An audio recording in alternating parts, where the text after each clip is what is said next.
Sheffield 57, the sponsor of this webcast, invites you to visit our re-envisioned condominium residences. Good day, I'm Jennifer Malloy, and this is The Real Deal. Foreclosures around the city's outer boroughs increased more than 100%, a sign of softening as developers around Manhattan reduce their sale prices. And Bruce Ratner proposes Brooklyn's tallest tower. That and more on The Real Deal webcast this week. But first, some highlights from this week's interview. 2 women allegedly walked into at least 6 open houses in Manhattan and Upper Saddle River about 2 weeks ago, and then walked out with $70,000 worth of belongings. When they were arrested over the weekend, police said the 2 bandits were wearing stolen jewelry. Real Deal reporter Jen Benepe spoke to Douglas Headings, Senior Vice President of Prudential Douglas Elliman, who helped police arrest them through his blog, TrueGotham.com. With them was ex-New York City police officer Tony Solano, CEO of Full Security, Inc. One of the women distracted my agent in one part of the apartment. What happened? Either the real estate people have to be trained. If you touch me, I'll sue. You can't touch me. It's possible. Anyone could sue anyone. I mean, everything is relevant. Because they had dumped a lot of merchandise that they had stolen from other open houses. I mean, you have to keep in mind, property could be replaced. A lot of times, crime is seasonal. For the full interview, click on the link below. And now for the news. Foreclosures increased by 120% in Queens and by 50% in Brooklyn in October compared to last year.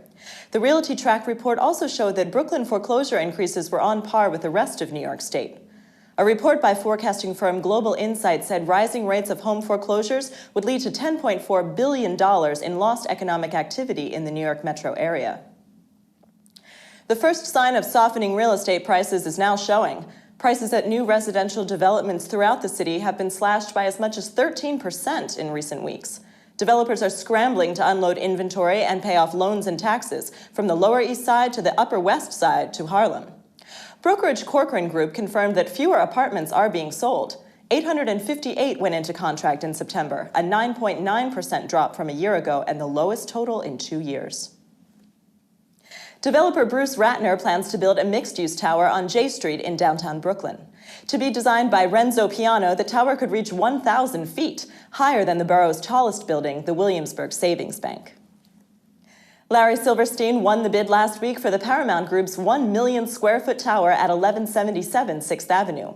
The building sale was first announced in April and is now expected to close for upwards of $1 billion. Silverstein was backed by $2 billion from pension fund California State Teachers Retirement System. Everyone here knows by now that the Manhattan market defies the national scene. At least it did in the first half of 2007. A report by brokerage Massey Knakkel and appraisal firm Miller Cicero recently reported that the average sale price of residential buildings in Manhattan, south of 96th Street, broke $500 per square foot for the first time in history. Broadway Partners brought in building tenant Investcorp as a 50% partner in the acquisition of 280 Park Avenue. The $1.28 billion transaction included assumption of the $440 million mortgage financing and payment of $899.8 million to Dubai-based seller Istithmar. Research firm Burrell Associates expects online real estate advertising revenue to surpass print ad revenue in 3 years. While total spending on ads declined 3% so far this year, online advertising increased by 25.8%. Big chains Starbucks, Duane Reade, and Chase Bank are expected to increase their presence notably in Brooklyn over the next 3 years. We certainly have enough drugstores to OD ourselves, said Irene Janner of the Brooklyn Heights Association. Thank you for joining us for this edition of the Real Deal webcast. Remember to click on the link below for this week's interview. Please join us every week for the latest in real estate news. I'm Jennifer Malloy, and this is The Real Deal.